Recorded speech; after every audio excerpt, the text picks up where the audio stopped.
Nice. Money in the Bank. Well, we're actually in a hotel in Canary Wharf or nearby, actually. We're going to the O2 tonight. We're going to watch SmackDown, which is exciting. Anthony, for some reason, will be covering SmackDown tonight for you guys, which is... Because I'm here. That's why. Because you're here. He's going to hate it. But we just wanted to document more for our records. We just went to the WWE Media Event for Wrestlesphere and Soundsphere, and for RushonRock. Andy is, of course, an extension of the Wrestlesphere team as well. For those people that watch this back in preparation, perhaps to wet the whistle for SmackDown and for Anthony's stream tonight. Lads, what was it like for you? We'll start with Andy, because obviously this is different. This is obviously we're representing the media, the glamorous wrestling media. It's intense, it's hard. This is what it's for. It's going to give you a little bit of an insight into what it's like to interview some of these stars. So I'm going to start with Andy because he's done one before. I met Andy. For those that don't know, I met Andy at Clash in Wales. So Andy, what was it like for you this time around? What was different? What did you love about it? What was a challenge for you? I mean, I always find it interesting what other people who don't go to these events would think they look like. I can assure you they're not what you think they are. You might see interviews on TV where it's like film promotions and stuff where people are sat in a room and then they get brought like Samuel L. Jackson or The Rock comes through and then you sit and you have like a nice 5-minute chat and then you get wrapped up. In the words of LA Knight, nah, it's not that glamorous. So what happens is you're in a very crowded, very busy and very hot room full of people who are all looking to get the headline. They're all looking to get the same stories or a different story, but with the same person. Yeah. So you have to be very quick thinking. You have to be on your feet. Like it is a lot of kind of hard work, and it's kind of like a pressure cooker. Like you get thrown in, and it's like sink or swim time, guys. You're about to get. So do you do your research before you go in and have some questions? But then you might hear the guy next to you ask a question that's on your list, and then you think, well, that's one of them gone. Then you get people saying you've got 90 seconds, you've got to wrap it up really quickly. So all those things kind of like you've really got to be on your game, and it's like you have to be like this. It's hard, man. It is intense. And what was your favourite interview before we go for Sam's experience? Because it was his first time doing a wrestling media event like this. What was your favourite interview? Were there a favourite couple of times? Any great experiences that you'll take away from today? Not just as a member of the wrestling media, Andy, but just as a person. Was there a particularly nice moment you experienced today with one of the WWE stars? Yeah, I'd say there's two. I think there's a lot of chat about him this weekend. LA Knight, when he entered the room, and he was one of the last ones to come in, and everyone was kind of busy already. He came in, and you could feel that energy. Like people were looking at him, people wanted to know where he was, what's he saying, what mood's he in, and how am I going to talk to him? So LA Knight was really cool, and even talking to him, I thought he was a great conversationalist. And the other one would be Santos Escobar. Looked $1 million, looked a superstar, smelt great. I know that sounds really weird, but he was just a really nice guy, really strong answers. Like when you speak to him, it's one of those ones where you get a set amount of time, and normally I need 3 or 4 questions. You could ask him one question and he would give you enough to kind of go on. And I honestly thought, and you could see around the room, he did it with everyone. So he was really on it. So yeah, Santos and LA Knight. Oh man, absolutely. Santos was wonderful.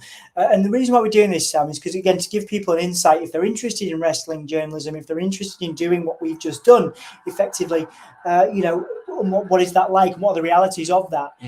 We just got a bit of an atmosphere from London around us. So I apologise for the all this guy does is push this trolley around, by the way. He did it last night. He was doing it this morning. I don't know if he's employed by the hotel, but he does like to push the trolley around. We didn't expect anyone to comment. Who we got? Hey, Daniel, you're live, mate. Hello. Good to see you. We're live, pal. So, Sam, what was that like for you? And what advice would you have going into that situation for anybody else who was interested in, getting into the wrestling media and sort of doing what we just did today? I'd say be prepared. Have the right gear. I think I feel like every time we do something, or you do it, or I do it, or we always he's pushing the trolley again. Every time that happens, we learn something new. So your phone is enough, but make sure because it's always loud in there, make sure you can hear.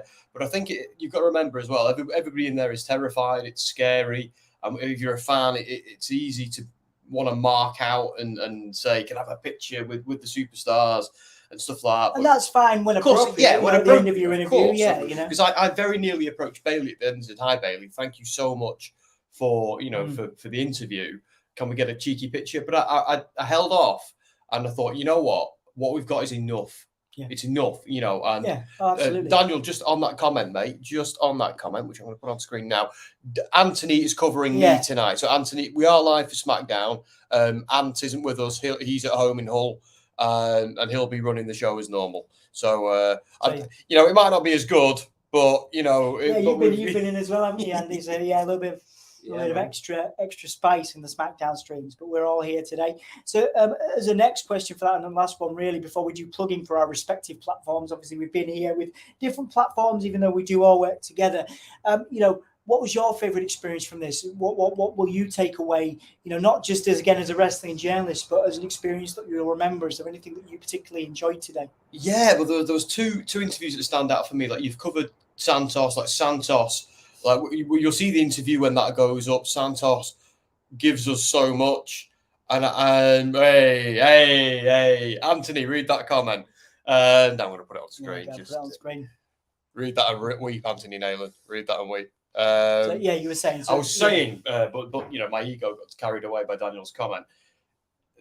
Like, Santos gave us, it was really, really real. You could tell he was being authentic, and he means it. And the fact that he's representing his community. And Latino people like that. Like, he's not wearing the LWO stuff just because it's a cool T-shirt, and it is. It means the world to him. And I was a little bit blown away by his answer. I can't wait for people to see that.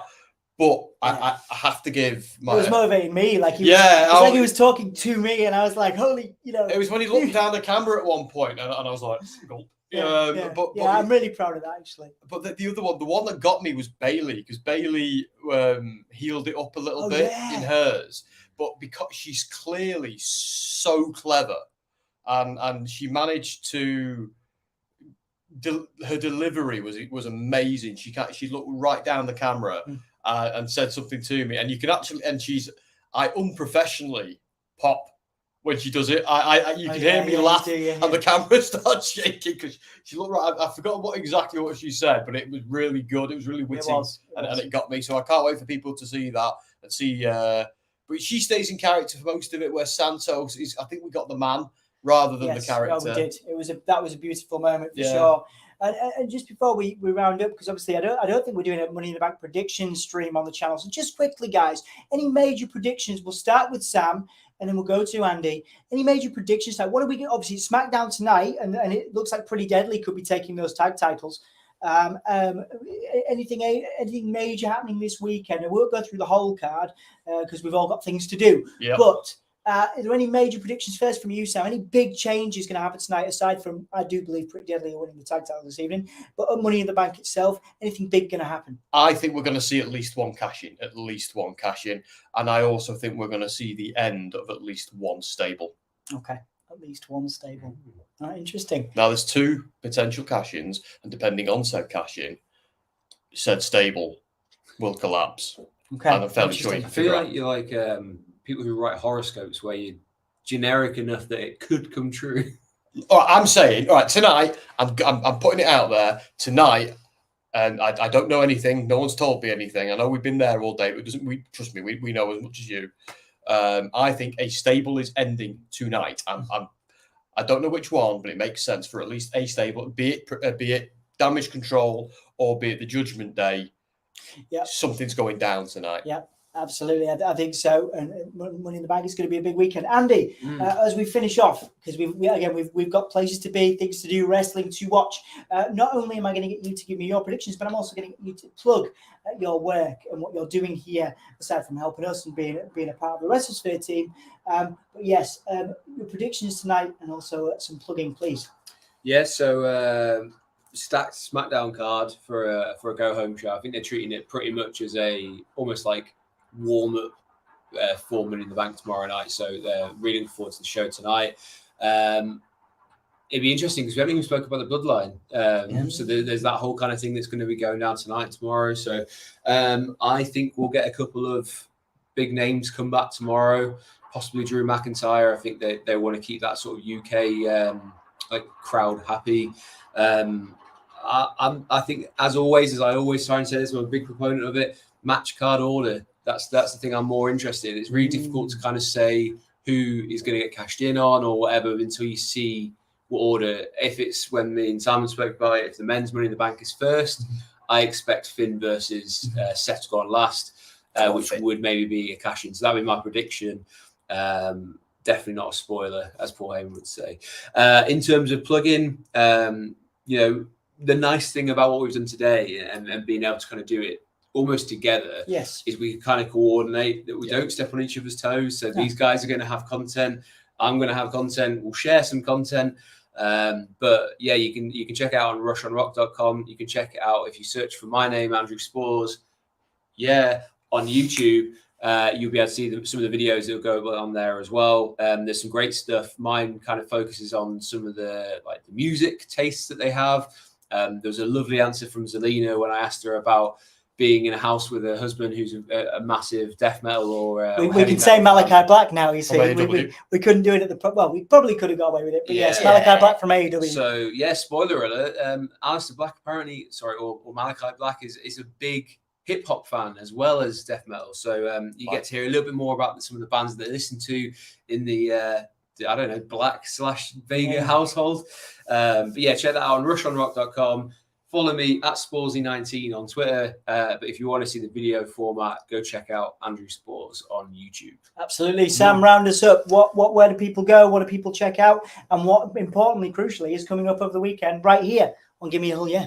Yeah, right. Wow. So the first thing I was going to say is just what Andy said. We are going to, I'll just quickly get rid of the comment. Sorry, Daniel, just so we can get Dom's Twitter handle. Oh, thanks. Yeah. Well, we've all, yeah, but it's like, yeah, I think it's it'll be nice because I was recording both of you with the camera, so we can decide. We're going to look over everything that we've got and decide who's going to write what, who's going to do what angle and stuff. So that'll be fun. That was why working as a team was so good, even though this stuff is going to go up on Wrestlesphere and Rush on Rock. But yeah, so they'll keep it at Andy's plug Rush on Rock. So lots of stuff is coming up on Wrestlesphere.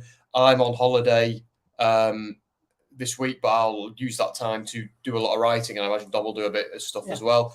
So lots of stuff we've got so much content for Wrestlesphere. We'll stagger it, but it is all coming. And this weekend, Anthony is covering SmackDown tonight.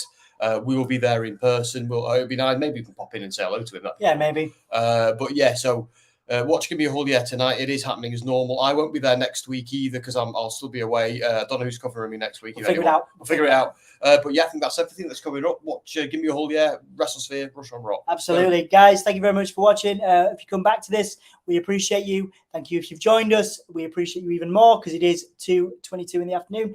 We'll see you soon. Hull Yeah. Who am I going to have on the outro? This is always... who do we need? We need... So it's got to be someone from AEW. Let's also, drop us in the comments. What's your predictions for... do it. We haven't done a prediction stream. I don't think anybody's doing a prediction stream. So put your predictions in the comments. This is the prediction stream. Predict some stuff. Right, we'll have Big E to finish us out. This is Big E from the New Day. Give me that Hull Yeah. Give it to me. I need it.